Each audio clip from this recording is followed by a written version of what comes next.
حضرت ابو ہریرہ رضی اللہ تعالیٰ عنہ سے روایت ہے، رسول اللہ صلی اللہ علیہ وسلم نے فرمایا، جب تک میں تمہیں کسی معاملے میں آزاد چھوڑے رکھوں تب تک تم بھی مجھے چھوڑے رکھو، یعنی بلا وجہ سوال نہ کرو، کیونکہ تم سے پہلے لوگ اپنے انبیاء علیہ السلام سے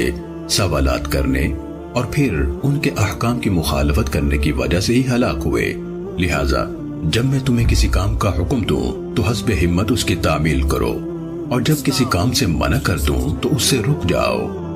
حضرت ابو ہریرہ رضی اللہ تعالیٰ عنہ سے روایت ہے، رسول اللہ صلی اللہ علیہ وسلم نے فرمایا، جس نے میری اطاعت کی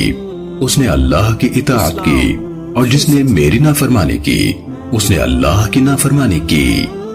حضرت ام المومنین عائشہ صدیقہ رضی اللہ تعالیٰ عنہ سے روایت ہے، اللہ کے رسول صلی اللہ علیہ وسلم نے فرمایا، جو شخص ہمارے دین میں وہ چیز ایجاد کرے جو اصل میں اس میں شامل نہیں ہے تو وہ مردود ہے۔